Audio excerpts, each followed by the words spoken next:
Esta semana, Encuentro Directo se deleita en ofrecer como regalo de Navidad a un destacado invitado internacional, teólogo argentino con máster en ética biomédica, licenciado Gabriel Ballerini.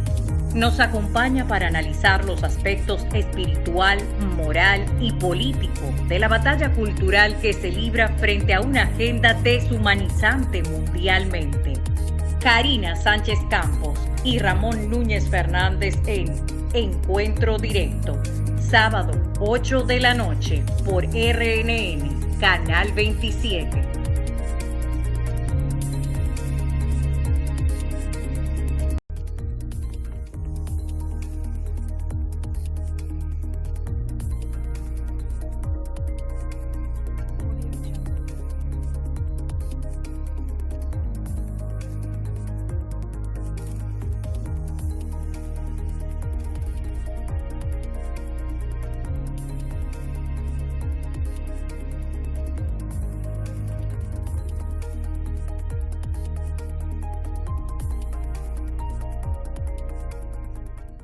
Buenas noches, bienvenidos a este encuentro directo, compartiendo todo lo que ha generado noticias en el país y el resto del mundo.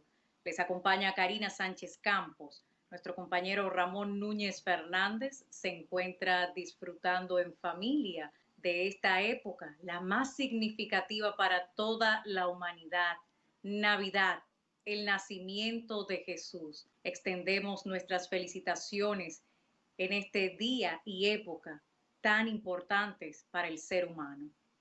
Haciendo un pase de balance sobre todo lo que ha ido generando noticias en República Dominicana, el común denominador es la corrupción acompañada de impunidad institucionalizada. Nos referimos a lo que destapó una caja de Pandora desde el pasado fin de semana, cuando el viernes el Ministerio Público de la República Dominicana depositara formal acusación en el caso Antipulpo, señalando como principal cabecilla a Alexis Medina, hermano del expresidente Danilo Medina. Y dentro de las más de 3.400 páginas que contiene la acusación en cuestión, se cita más de un centenar de veces al expresidente Danilo Medina y lo que esto supone podría significar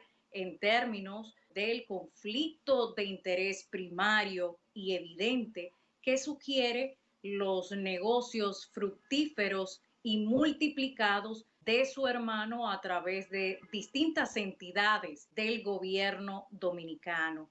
27 imputados figuran en este entramado Antipulpo, de los cuales 16 son nuevos imputados, incluyendo a otros hermanos del expresidente Danilo Medina, entre los cuales se encuentra Aracelis Medina, así como su esposo.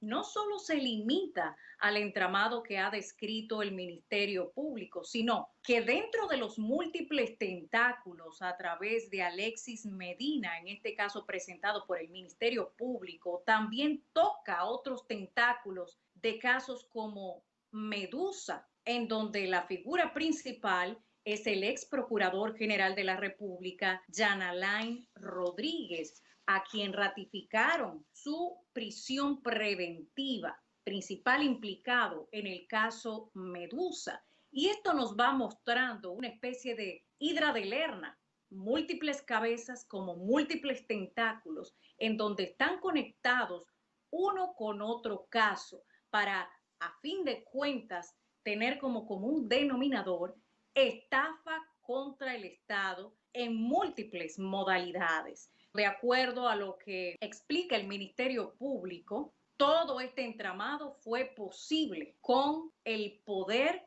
y las relaciones que tenían los señalados en el caso con el expresidente Danilo Medina, conflictos de intereses, testaferros, coalición de funcionarios, influencias en estas más de 3.400 páginas, movimientos electorales como Tornado Fuerzas Vivas, que arrasó con el erario, amparado en un proyecto electoral que le llevaría a una nueva reelección al expresidente Danilo Medina.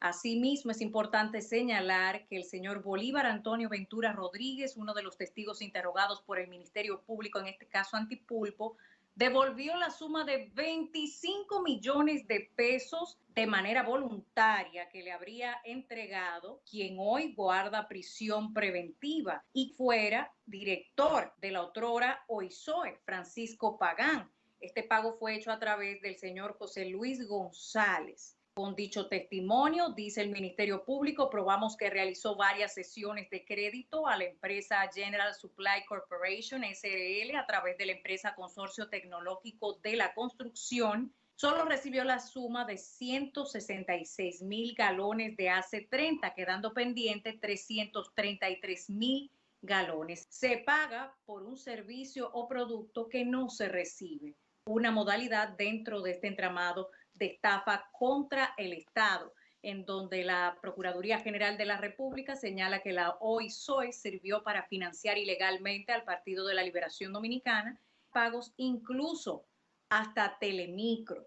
El comité político del PLD, el domingo, 2 días posterior a la presentación de esta acusación del caso Antipulpo, se refirió a esta mención del expresidente Danilo Medina, actual presidente del Partido de la Liberación Dominicana, en este expediente, y la magistrada Jenny Berenice Reynoso respondió.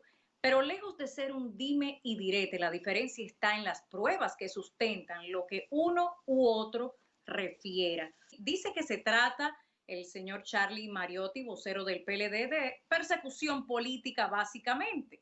Sin embargo, Jenny Berenice Reynoso dice: el que quiere discutir con el Ministerio Público que busque buenos abogados, porque nuestra acusación está blindada. Nada de lo que se dijo ahí se dijo sin tener pruebas. Nadie escapará a la investigación. Utilizar clichés políticos no es referirse a la acusación, además de que no la han leído, no la han visto, ni tampoco la han hojeado. Asegura que sobre la acusación no se ha dicho nada de los hechos gravísimos que el Ministerio Público tiene probado, y como la nada se responde con nada, no tenemos nada que responder. El que quiere discusiones políticas, que busque políticos. Esta semana también se dictaron medidas de coerción en contra del general de los Santos Viola en el caso Coral 5G, posterior al resto de los imputados por la recusación que se había hecho a través de su abogado en contra de la magistrada Kenya Romero. Sin embargo, no procedió y finalmente se le dictaron 18 meses de prisión preventiva. En este sentido, el Ministerio Público afirma que este imputado no puede justificar los bienes que posee con el salario devengado en el tiempo que ha estado en los cuerpos castrenses, e incluso tiene hasta un inmueble usufructuado porque corresponde a un inmueble producto de un caso en la justicia. Y vemos cómo convergen entre el caso Antipulpo, que está conectado con uno de los tentáculos del caso Medusa a través del ex Procurador General de la República, Jan Alain Rodríguez, y queda hacia la conexión de Coral 5G con el general de los Santos Viola, quien fuera el segundo en mando para la seguridad personal del expresidente Danilo Medina, quien tomó esta posición cuando el primero en mando, el general Adán Cáceres, fue a prisión preventiva, y este ha corrido la misma suerte. También esta semana ha sido noticia la extradición desde Colombia hacia Puerto Rico de César Emilio Peralta, alias El Abusador, quien, de acuerdo a las autoridades de Puerto Rico, traficaba una cantidad tal de cocaína que solo es comparable con Pablo Escobar, aunque no se limitaba solo a cocaína. En este sentido, recordamos que en el año 2019, el ex procurador general de la República, Jan Alain Rodríguez, quien hoy guarda prisión preventiva por un caso de corrupción, había señalado que alias El Abusador era el más grande capo narcotraficante de la región, que por 20 años disfrutó bajo el más amplio manto de impunidad. lo que nos lleva entonces a cuestionarnos sobre las autoridades actuantes o en todo caso inactuantes, porque es imposible lograr el imperio que este narcotraficante obtuvo sin el contubernio de las autoridades. De hecho, como salió de la República Dominicana, no deja dudas al respecto sobre la protección de la autoridad a la más alta esfera que poseía. De lo contrario, es imposible escalar como este individuo lo hizo, que igual vale señalar, en sus inicios fue chofer de guagua y así fue escalando dentro de los entramados de narcotráfico local con muchos de los más conocidos capos dominicanos. Logró quedarse con estos negocios del narcotráfico, alias el abusador. Ahora enfrenta, de acuerdo a las autoridades de Puerto Rico, un mínimo de 10 años de prisión hasta cadena perpetua. Y claro está, a lo que todos están atentos son a sus declaraciones que pondrían en más que un apuro a autoridades de las más altas jerarquías, porque fueron las que por 20 años permitieron que ese negocio prosperara ilícitamente. Es momento de una pausa y en breve regresamos con nuestra entrevista estelar al licenciado Gabriel Ballerini, bioeticista y teólogo argentino. Nos acompaña en Encuentro Directo.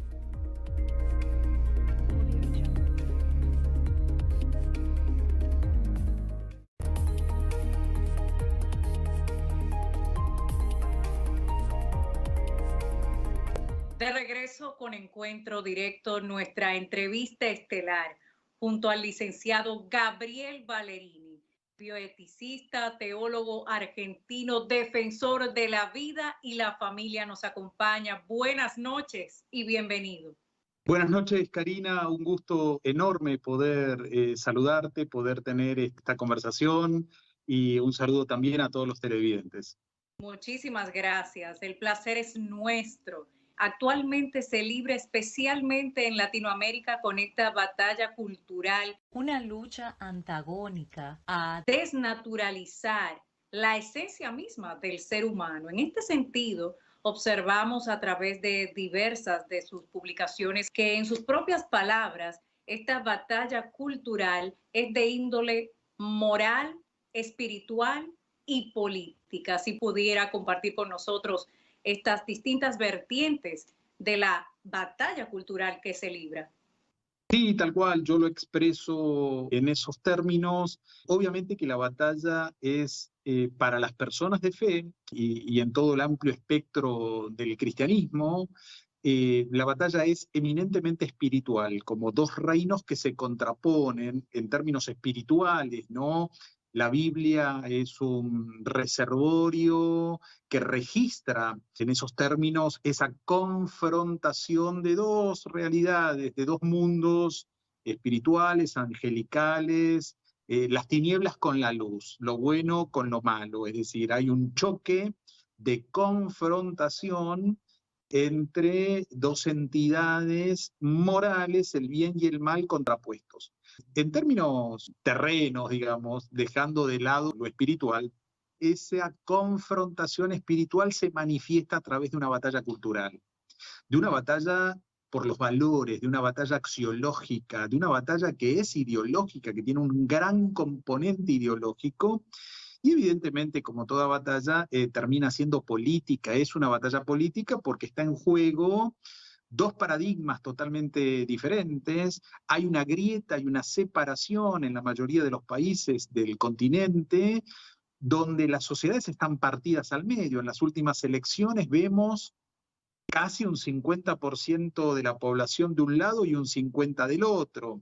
En las elecciones de Perú, en las elecciones ahora recientes en Chile, ha ocurrido esto lo mismo en Argentina, 45, 55, 53, 47, digamos. Hay una grieta casi del 50% de un lado y del 50% del otro que difiere año a año en pequeñas cantidades. Sin duda, son dos paradigmas totalmente distintos. Muchos analistas lo que hacen hoy es poder traducir eso con dos grandes bloques. Por un lado, un sector conservador que quiere seguir conservando los valores de la tradición judeocristiana, valores constitucionales, derechos humanos, los derechos humanos tradicionales, no los nuevos derechos que atropellan y vulneran los anteriores. Y por otro lado, un sector del progresismo cultural que quiere barrer con toda esa tradición cultural e imponer, aún desde el Estado, un nuevo paradigma y una nueva realidad. Hoy estamos viviendo eso.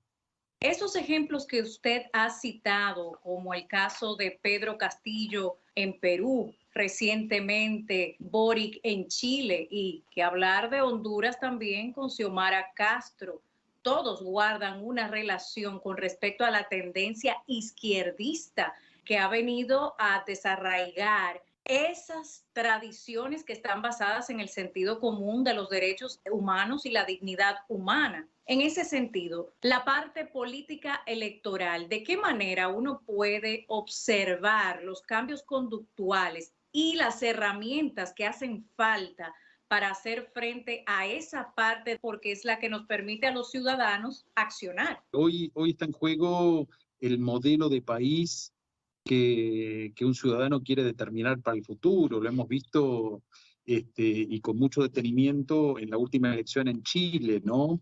Dos modelos totalmente antagónicos, dos modelos contrapuestos y que parecieran bastante antagónicos, ¿no? Dos extremos. Terminó Chile eligiendo un extremista del comunismo marxista, un reivindicador de lo más bajo de la violencia política, un candidato que no tiene currículum, tiene prontuario. Casos como estos muy parecidos en todos los países en el continente, ¿no? Donde no se le conoce ningún tipo de capacitación académica, salvo el secundario, pasó por la universidad, hizo abogacía, pero no terminó. La verdad que es un gran interrogante entender por qué a veces el pueblo chileno eligió con más del 55% de los votos a un candidato tan desprovisto de cualquier competencia para otorgarle la primer magistratura en un país.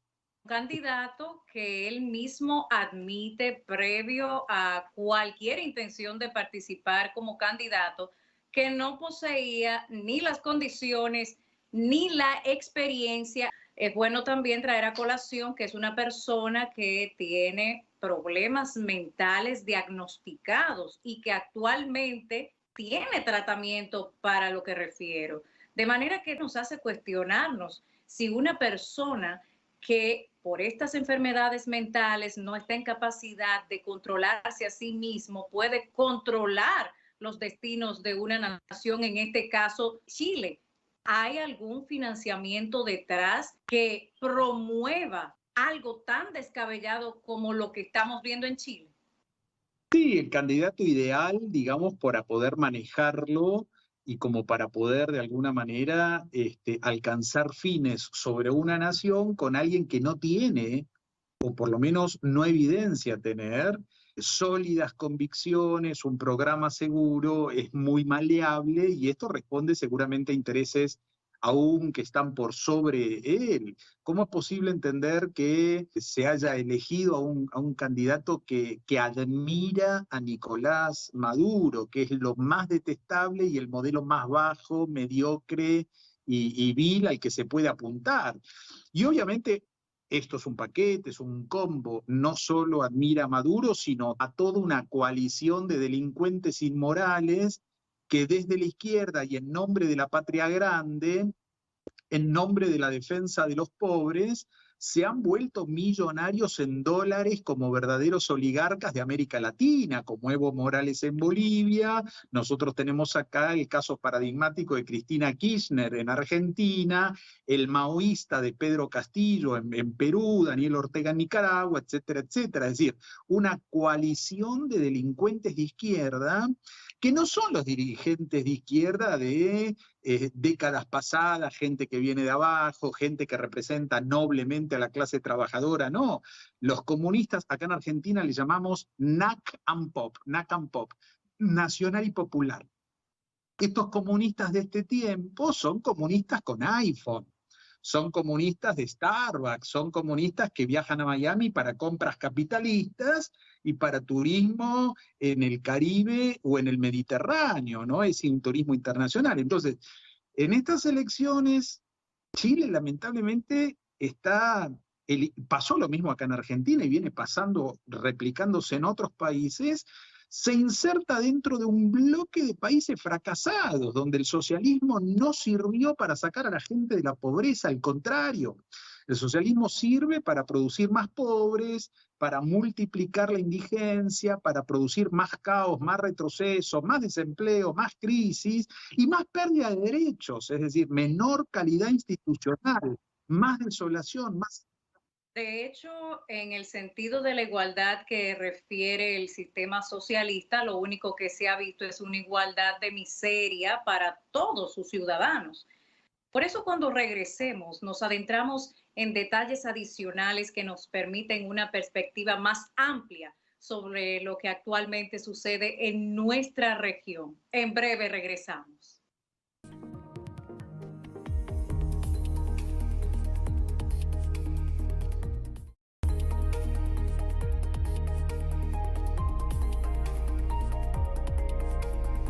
De regreso con nuestra entrevista estelar a través de Encuentro Directo junto al licenciado Gabriel Ballerini, bioeticista, teólogo argentino, defensor de la vida, la familia, propiedad privada y, de acuerdo a lo que estamos padeciendo en la región, del sentido común dentro de la batalla cultural que libra nuestra región, lo que recientemente aconteció en su país, Argentina, en la Universidad de Buenos Aires, con estudiantes universitarios, protestaban que pudieran tener derecho a una educación libre de adoctrinamiento. ¿Qué opinión le merece y de qué manera se está gestando el adoctrinamiento a través de los centros educativos? Es decir, aquí en la universidad, en la UBA, en la Universidad de Buenos Aires, recientemente un grupo numeroso han juntado más de 21.000 firmas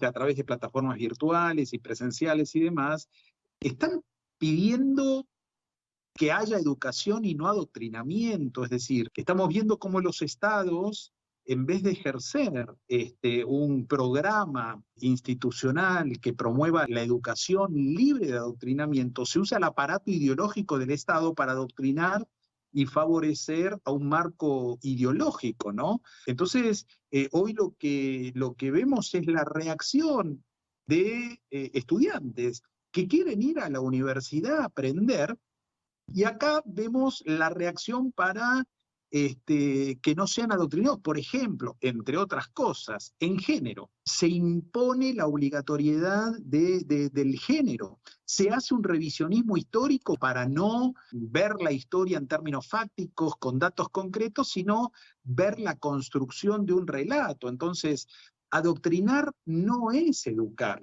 Vemos realmente con preocupación el fuerte y persistente ataque a la vida, a la familia, a los valores de bien, a los valores tradicionales, ¿no? Entonces, vemos que es importante en este tema poner eje en la sana y libre educación, ¿no? Por ejemplo, en la última cumbre de Nairobi, en la Conferencia Internacional de Población y Desarrollo, conferencia que se celebra siempre con el patrocinio de las Naciones Unidas. Bueno, ahí se acordó para todos los países de la región avanzar con objetivos en una agenda internacional, la Agenda 2030. Y la verdad es que no hubo resistencia en el continente, solamente Estados Unidos, con la anterior gestión, Brasil y Haití se opusieron a esos objetivos. Todos los países concordaron con esa agenda para imponer de alguna manera esa agenda globalista con políticas de aborto, de ideología de género, adoctrinamiento temprano en todos los niveles educativos, inicial, educación primaria, secundaria. Entonces, esto es llevado al plano educativo. Por un lado, uno hace cualquier carrera, sobre todo las carreras que tienen más que ver con ciencias sociales, humanidades y demás, se imponen ciertos postulados y se promueve un gran adoctrinamiento desde esa área, ¿no? Partamos de la premisa que surge a raíz del lema que utiliza la Agenda 2030. No tendrás nada y serás feliz. ¿Dónde queda la propiedad privada, el derecho a esa educación libre y, por supuesto, a la familia dentro de esta agenda? Y en esa batalla cultural algunos elementos juegan un rol protagónico, ¿no? Los medios de comunicación, que en la mayoría de los casos son progresistas, en favor de candidatos de izquierda, no de derecha, desde décadas vienen embruteciendo a la sociedad y lo hacen en todos los países, ¿no? Entonces, los programas educativos, estos grupos han tomado las aulas, han tomado los profesorados, aquellos terciarios que forman a profesores, han tomado las universidades y están queriendo instalar este pensamiento único en los estudiantes, que es concordante con la izquierda y es concordante con ese progresismo cultural.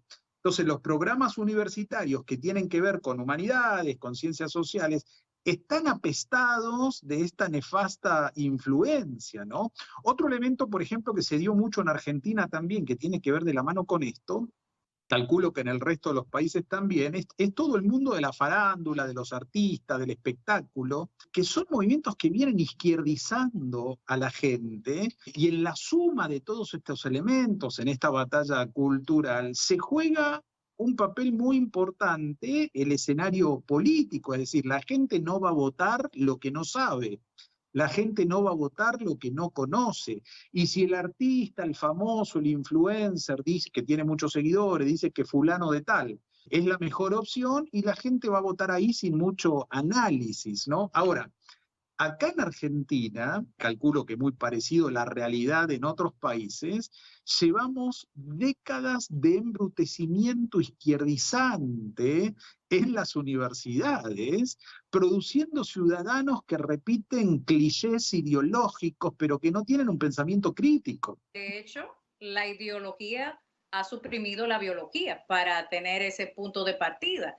Pero también me gustaría que usted nos pudiera compartir los principales elementos que han intervenido en el caso de su país para que, de haber sido esa gran Argentina de personas trabajadoras, arraigada a los valores naturales, haya terminado incluso con el propio rechazo del pueblo a ese enfoque de género, acogiéndolo o asumiéndolo. Argentina pasó de ser esa gran nación trabajadora a Argenzuela, y de Argenzuela a Argentina, o sea, del régimen socialista a una mirada ya propiamente comunista. ¿Cómo sucedió esto y qué tienen los ciudadanos en las manos para contrarrestarlo? Es muy triste ver cómo países, como fue el caso de Venezuela, Cuba en su oportunidad, Argentina, países que realmente podían construir un futuro, países con recursos, países con una clase media, una clase trabajadora que tenía valores, el valor del sacrificio, el valor del esfuerzo, el valor de trabajo, como, digamos, fundamento de la movilidad social.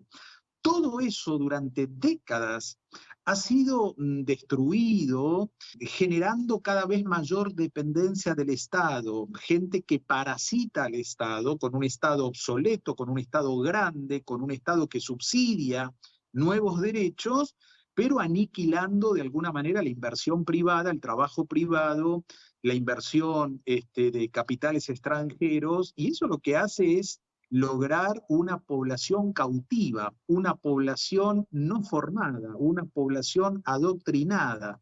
Sometida a papá Estado. Exactamente, digamos, con clichés ideológicos, es decir, el Estado es el que combate la pobreza. Acá en Argentina un cliché fue la justicia social. Entonces, en nombre de la justicia social, se construyen clichés políticos donde la gente vota creyendo que ese espacio va a sacar a la población de la pobreza. Y la verdad es que ningún Estado en el mundo entero ha sacado a la gente de la pobreza. Lo que saca a la gente de la pobreza es el esfuerzo, el trabajo, el sacrificio y el emprendimiento familiar, personal, para salir adelante como nación. La familia es la gran muralla de contención para cualquier individuo, no solo para forjarse metas, sino para verdaderamente progresar en comunidad. De manera que si erradican el fundamento de la muralla que te sostiene, evidentemente caes en un conglomerado o en una masa que grandes corporaciones manejarían a su antojo. Y es básicamente las proyecciones que vemos actualmente. Totalmente, la familia es el reservorio moral que puede llegar a tener una nación. La educación en la familia es donde se forma el fundamento de los valores de esa generación de ciudadanos. Entonces, si hay políticas que, lejos de solventar, fundamentar a la familia, son políticas que destruyen la familia, deconstruyen el concepto de familia, promueven totalmente los antivalores naturales a una sociedad de bien, obviamente las consecuencias están anunciadas de antemano. Y hoy vemos que las políticas de este tiempo más concordantes a este progresismo y más concordantes con el socialismo son políticas colectivistas, son políticas que ahogan todo intento de superación personal, superación individual, y lo que hacen es generar a una población totalmente de un estado obsoleto que no puede y no da abasto y no tiene capacidad de poder lograr la subsistencia y el bienestar social, ¿no? O sea que hemos pasado de un modelo que promovía la movilidad social, el desarrollo personal integral de cada individuo para fortalecer a la sociedad, ese que llamaban los estadounidenses thinking out of the box, no ser uno más del montón, se ha convertido ahora en tener que ser uno más del montón para hacer esa masa maleable en manos de intereses particulares. Vamos a hacer una breve pausa, licenciado Ballerini. Cuando regresemos, continuamos este encuentro directo.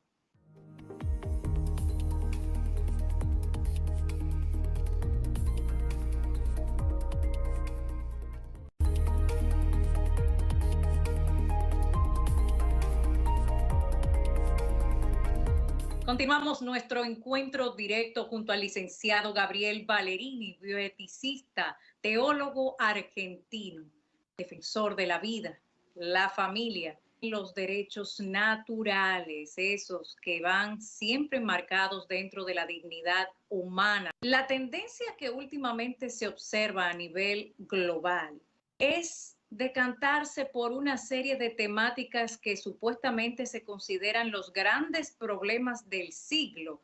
Sin embargo, en el fondo, carecen de cualquier fundamento de urgencia o importancia real para el ser humano. El cambio climático, que primero fue calentamiento global, y ante la demostración de lo obvio tuvieron que recurrir a otro nombre más atractivo y que desterrara el quedar en evidencia de que no había tal calentamiento. Ahora es cambio climático y han utilizado como referente a una adolescente, Greta Thunberg. ¿Qué valoración da a un supuesto tema de importancia global liderada por una niña? Sí, hoy para alcanzar los objetivos de esa Agenda 2030 un poco trazada en el plano global, se apela a una guerra semántica, se apela a eufemismos, se apela a un nivel discursivo que trata de persuadir a la población para que adhiera a esos postulados de esas políticas, cuando en realidad a veces los fines que persiguen son totalmente contrarios a los enunciados que se dan a comunicar, ¿no? Entonces hay toda una agenda en función de ese sentido que se promueven como acciones benevolentes para el globo, acciones buenas para la población, pero que en realidad lo que hace es disuadir de una agenda concreta que va a cambiar y solucionar el problema de los ciudadanos en un país. La gente está preocupada por otras temáticas, la gente está preocupada en poder vivir mejor, la gente está preocupada en poder alcanzar respuesta del Estado, del país donde vive, a situaciones muy concretas. Y en realidad hay una agenda que trata de instalarse, que quita del eje a esas reales necesidades, a esas reales problemáticas de la gente, para llevarla a una agenda global con intereses que responden a esferas supranacionales y que no son concordantes muchas veces con las necesidades de los países. Entonces, hablar, por ejemplo, de estas políticas de cambio climático que son maravillosas. Es decir, obviamente que concienciar y obviamente todo el mundo tiene que tomar conciencia de que necesitamos cuidar y mejorar nuestro planeta, pero digamos es como que están alienadas de la realidad un poquito de nuestros países en Latinoamérica, donde la gente tiene problema con el desayuno, tiene problema con el almuerzo, tiene problema con la merienda y tiene problema con la cena. Entonces pensar que los gases que emanan las vacas pueden llegar a... Está bárbaro, digamos, esa discusión. Hoy creo que América Latina vive una realidad, digamos, distante de esas políticas.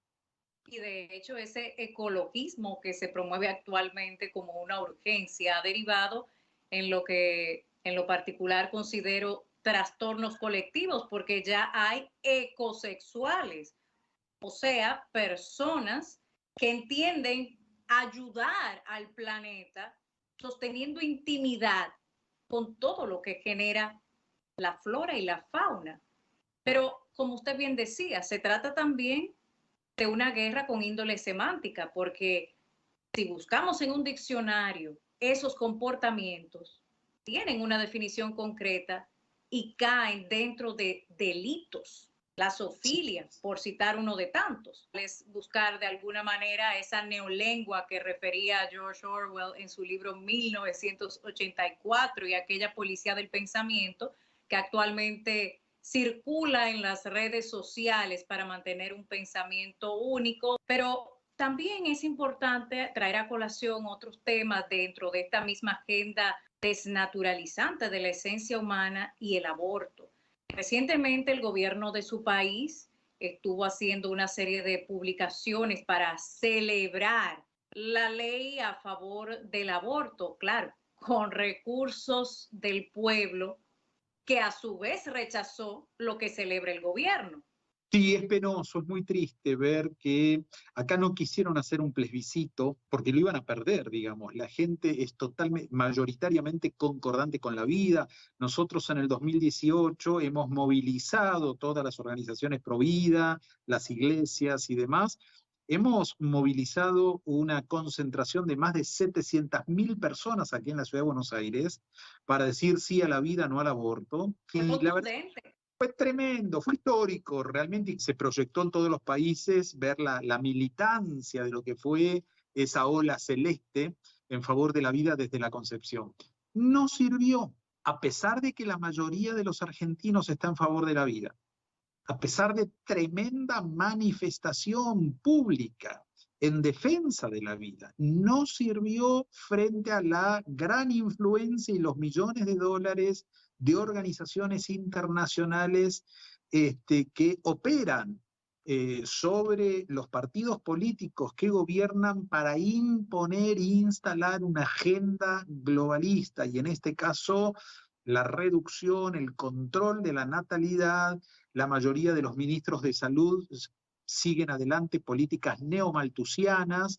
Si hay homosexualización temprana en el adoctrinamiento en el sistema educativo de cada país, si se instalan leyes como el aborto, con todos los eufemismos que esto trae de la mano, el aborto no es un tema de salud, al contrario, vulnera todos los códigos deontológicos de la salud. Un médico obstetra tiene en su función cuidar la vida de la madre y la vida del hijo. Es decir, toda acción médica intencional para ponerle fin a la vida es una actividad ilícita, inmoral, en los códigos deontológicos de la medicina.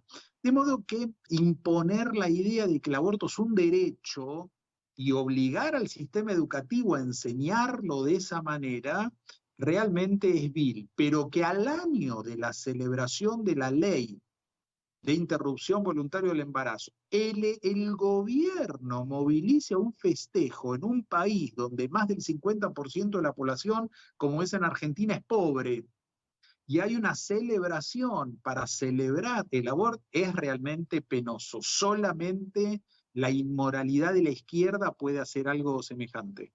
De hecho, en República Dominicana se ha intentado por más de 20 años introducir el aborto en nuestro Código Penal dominicano, sin que se haya podido lograr precisamente porque el pueblo dominicano rechaza contundentemente esto que no es un derecho, porque no hay derecho a quitar la vida de una persona. Ahora bien, si nos introducimos a esta época propia de un gran milagro de vida, de la luz en el mundo, la Navidad, que es el nacimiento de Jesús, y dentro de esta perspectiva eufemística que busca erradicar cualquier rastro de cristianismo y con ello de dignidad humana, hemos visto recientemente declaraciones de la Organización Mundial de la Salud, así como también de otros organismos internacionales a propósito de lo que han denominado pandemia por COVID-19.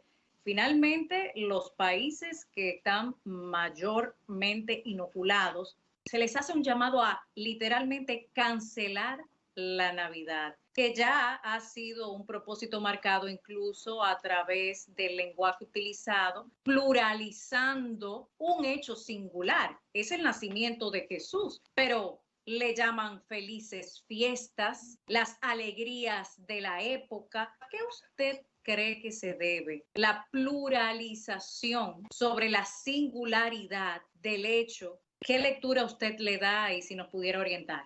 La batalla es espiritual, la batalla es moral, con todas las implicancias que esto tiene, obviamente es ideológica y es política.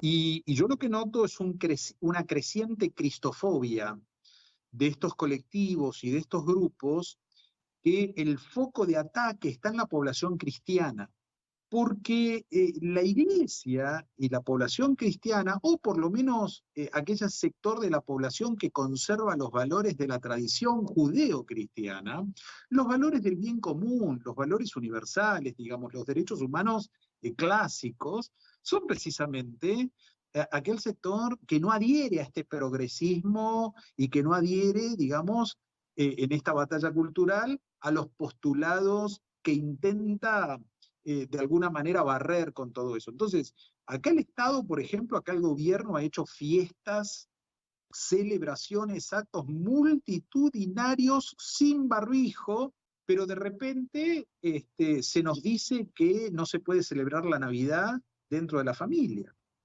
De alguna manera se recomienda, para no discriminar, decir felices fiestas y no feliz Navidad. Es decir, hay un intento de barrer cualquier concepto de cristianismo.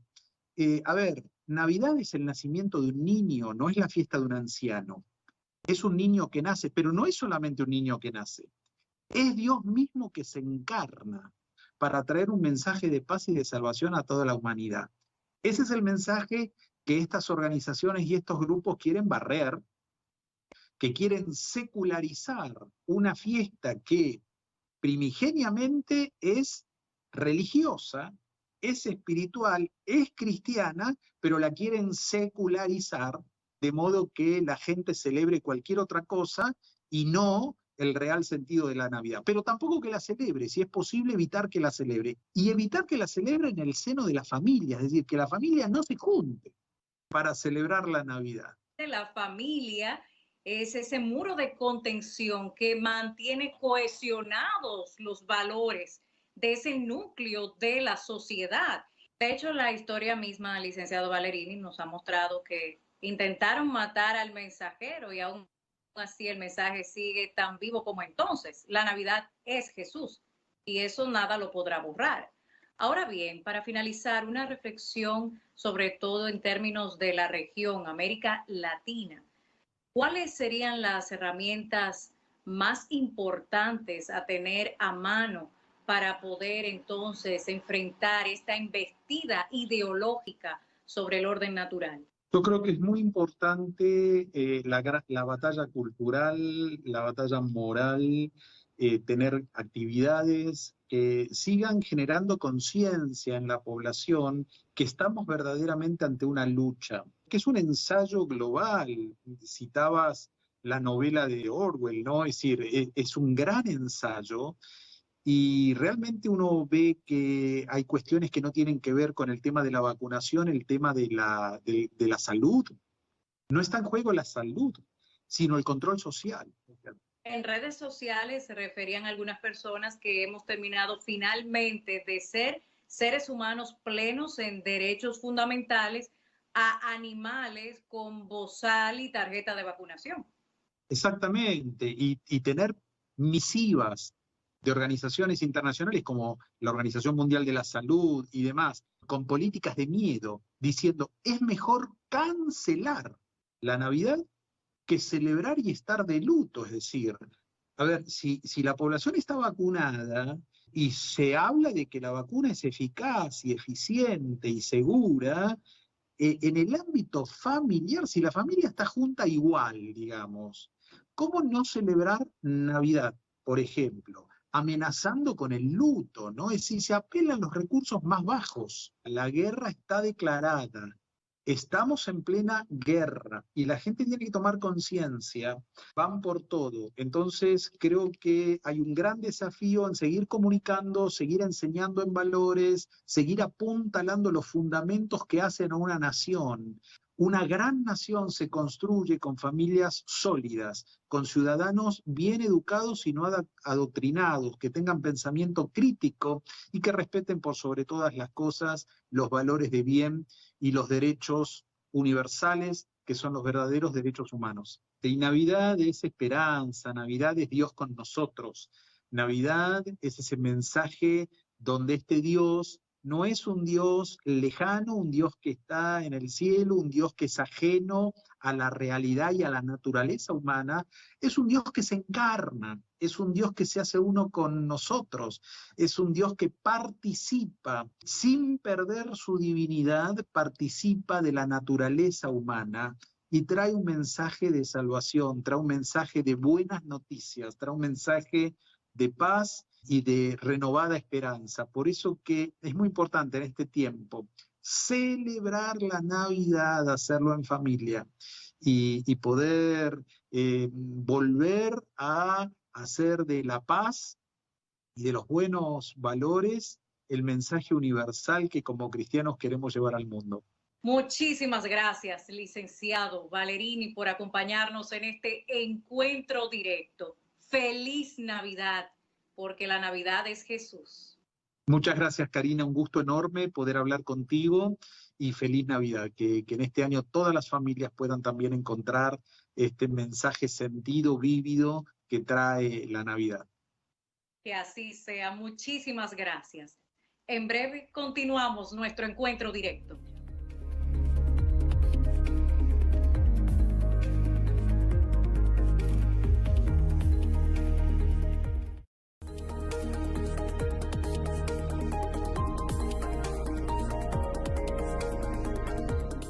Autoridades dominicanas de salud señalan es inminente una quinta ola de contagios tras recientes conciertos masivos autorizados por el Ministerio de Salud Pública y la llegada de extranjeros al país, en ambos casos bajo la obligatoriedad de pauta completa. Entonces, ¿cómo se correspondería esa anunciada ola con el hilo fáctico de los protocolos impuestos, cuando inmunización y transmisión son antagónicos? La tarjeta es peligrosamente absurda. No nos jugamos las restricciones de esta Navidad, sino las restricciones de perder el sentido mismo de la Navidad, el nacimiento de la libertad que trae la luz del mundo en medio de las tinieblas que esclavizan con la oscuridad de la mentira, mientras la verdad nos muestra el camino para la vida. Pese al imperante relativismo de la posverdad, la Navidad es Jesús. Celebramos la vida con su nacimiento, aunque organismos internacionales usen por consigna cancelar la Navidad, o sea, el nacimiento de Jesús sin él. Estrategias con mensajes como felices fiestas, parte de la cultura de la cancelación, pluralizan para diluir la singularidad de un nacimiento que trajo la luz al mundo. La cancelación de la vida como política globalista es una apología de la cosificación del ser humano, con el pseudoargumento de que muchos países lo han legalizado. Mal de muchos, consuelo de tontos. Contradecir la naturaleza, destruir la familia y corromper a los niños, crea personas rotas, frustradas, generador de violencia que desenlaza fatalmente. El caos en la sociedad comienza con la destrucción de la familia, que es el núcleo de la sociedad, y la amenaza a la familia viene desde el vientre materno. El holocausto de nuestro tiempo es un negocio a expensas de vidas inocentes, marcando la pauta herodiana. La primera causa de muertes en el mundo ocurre desde el vientre materno. No es un tema de salud, porque matar no sana. Está de moda la decadencia y sus consecuencias no se hacen esperar.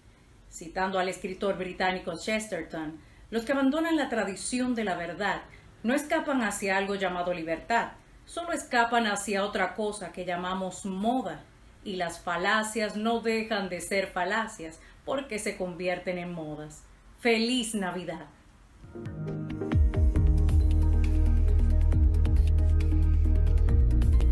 Gracias por acompañarnos como cada fin de semana.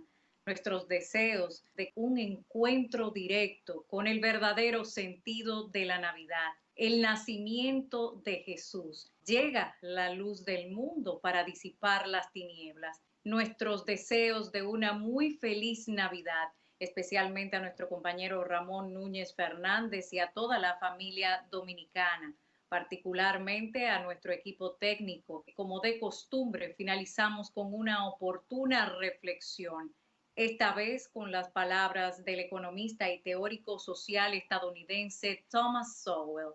La pregunta más básica no es qué es lo mejor, sino quién decidirá qué es lo mejor.